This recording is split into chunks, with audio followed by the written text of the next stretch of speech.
let's leave England and go to some other places in Europe where big matches will be played this weekend.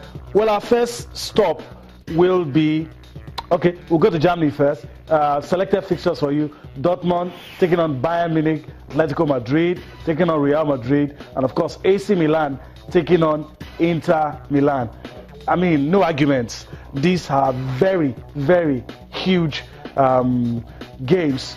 Not title deciders, but for bragging rights. But let's start with Dortmund and Bayern. A lot of people have said the moment Jurgen Klopp left Dortmund, some fire was taken out of the rivalry between Dortmund and Bayern. I don't want to agree with them. I think this game is still as big as it should be. Yeah, it's still a fairy contest. Bayern themselves have also had they've also had some problems of late. Mm-hmm. They're dropping games, and there's a lot of talk about unrest in the dressing room and all of that. But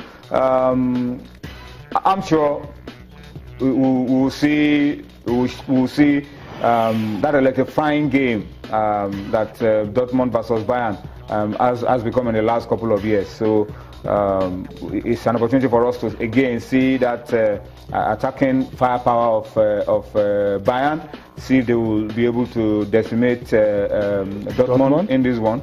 And all eyes for Dortmund will be on the Gabonese.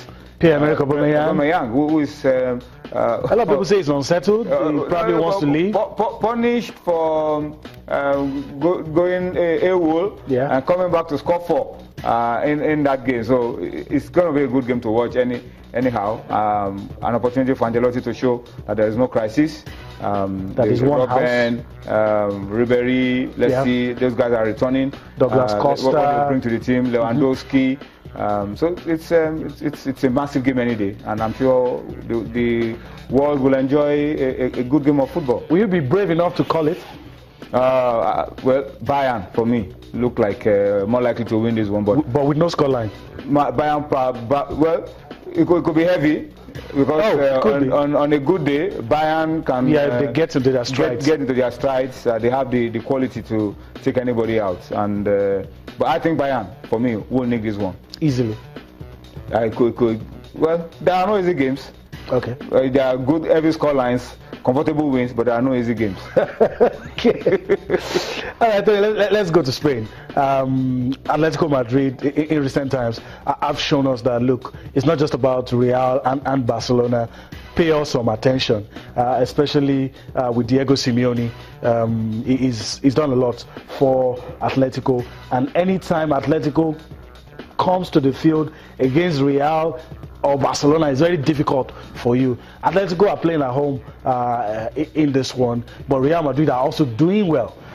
So, I mean, where do you think the pendulum will swing? It's a tough one. It's a tough one. Tougher to call than the first one. Yeah, it's a tough one. Atletico Madrid have always been a very difficult team to beat under Diego Simeone.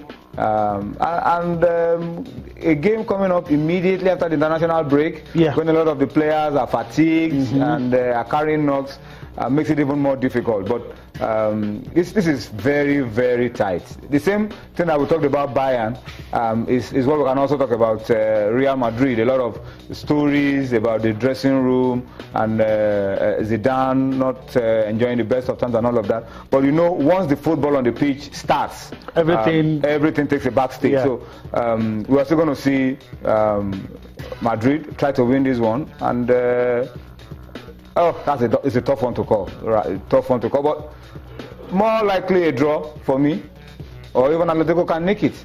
But what happens when the best attack takes on the best defense? Usually, what happens? Because that's what this game is going to look like. Yeah, the attack will always have the edge. Okay. Yeah, because there's no perfect defense, there's no perfect attack in the world as well.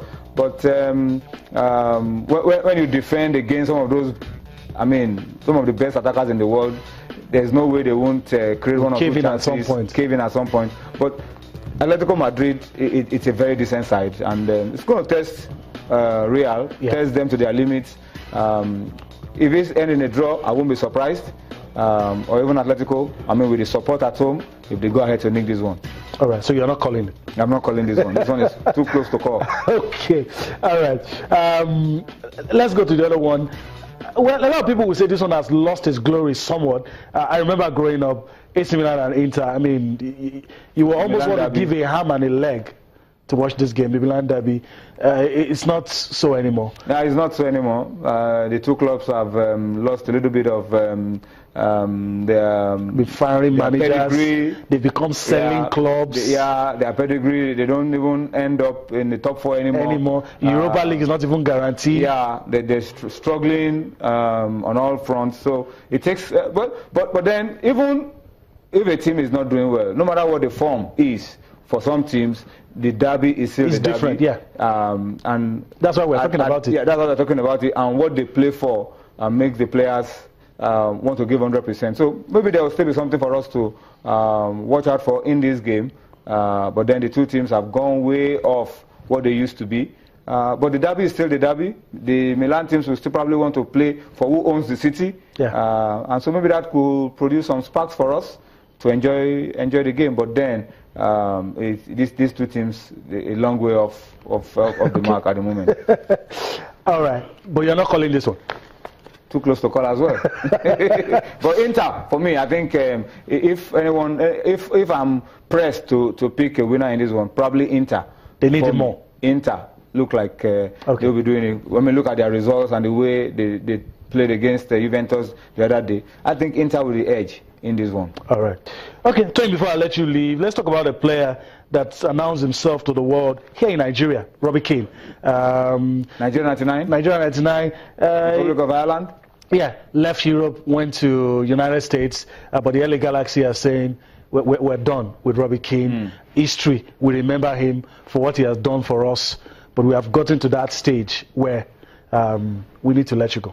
Yeah, that's the irony of life. You can't play forever. Yeah. You keep moving, and it's very difficult for me to imagine that the young Robbie Keane of 1999 is calling time on his stay at Galaxy. It's a sign of the fact that look, as you get older, you have to look for less. You don't leave the game. The game leaves you. You look for less competitive leagues to play your football. And make some extra money for yourself. So that's the story. But then you will always remember this guy for what he was able to do. And the club, the history. Premier League, Tottenham Hotspur, then to Liverpool, and he was moving around, and great player. All right. Tony, I want to thank you for your time on the show. We'll do this again next week. Maybe you on the traffic permitting. Traffic permitting. Maybe you on this side. Okay. Factor in the traffic now. Okay. All right. Well, let's just take you to the United States of America and allow you listen to the LA Galaxy manager, Bruce Arena, his thoughts on Robbie Keane. And we'll be back for more on Sports Tonight. I think without a doubt, if it's 20 years from now, people are going to talk about the great stars in the history of the LA Galaxy, and Robbie's going to be right on top with the David Beckhams of this world, and Landon Donovan and Robbie. Robbie's been a tremendous leader.